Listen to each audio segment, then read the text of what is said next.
আমরা বাঙালি, বাংলাদেশে আমরা বাস করি। আমাদের নিজস্ব কালচার আছে, নিজস্ব সংস্কৃতি আছে। আমরা নিজেদেরকে অন্য জায়গায় বাঙালি বলতে এখন লজ্জিত হই। তার কারণ হলো প্রত্যেকটা মানুষ, প্রত্যেকটা ব্যক্তি যার যার অবস্থান থেকে দুর্নীতি করে যাচ্ছে, যার যার অবস্থান থেকে জুলুম করে যাচ্ছে। কারো মধ্যে কোনো মায়া মমতা, কোনো রকমের মায়া বলতেই কিছু নেই, সহানুভূতি বলতেই কিছু নেই। দেখুন, মাইলস্টোন একটা ঘটনা, স্কুলে যে একটা ঘটনা ঘটেছে, বিমান দুর্ঘটনা, সারা বাংলাদেশের মানুষ না, সারা বিশ্বের মানুষকে ব্যথিত করেছে। সেখানে একজন রিক্সাওয়ালা মানুষ, সে কিনা 300 টাকার কমে, 10 টাকার ভাড়া 300 টাকার কমে সেখান থেকে যাবে না। প্রয়োজন হলে সেখানে বসে থাকবে, তারপরেও সে ভাড়া নিয়ে যাবে না। কয়েকদিন আগে আমাদের এই যে প্রাকৃতিক দুর্যোগের কারণে কয়েকদিন বিদ্যুৎ ছিল না, কিন্তু কি হয়েছে, 5 টাকার মোম, 10 টাকার মোম সেখানে 15 টাকা, 20 টাকা, 30 টাকা পর্যন্ত বিক্রি হয়েছে। শুধুমাত্র আমাদের বাংলাদেশের যারা গভর্নমেন্টে বসে, যারা কোনো দায়িত্বশীল এমপি মন্ত্রী মিনিস্টার, তারা এদের চুরি করে, তারাই যে দুর্নীতি করে তা না। আমাদের বাংলাদেশ এমন একটা দেশে আমরা বাস করি যেখানে প্রত্যেকটা ব্যক্তির যার যার অবস্থান থেকে সে অন্যায় করে যাচ্ছে।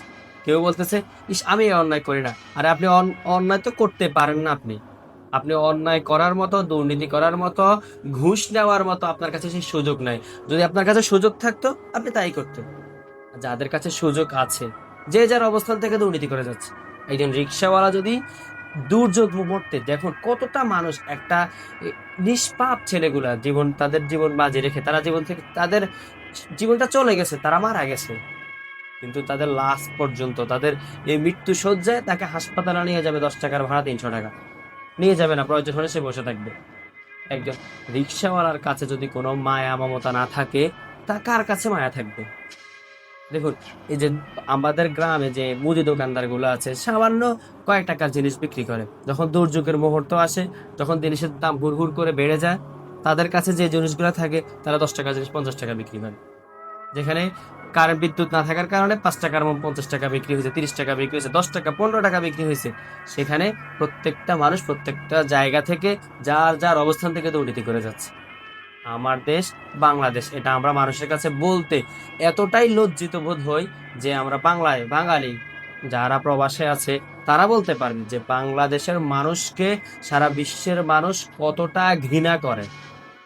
তো আমরা চাই আপনারা যার যার অবস্থান থেকে নিজেকে শুধরান।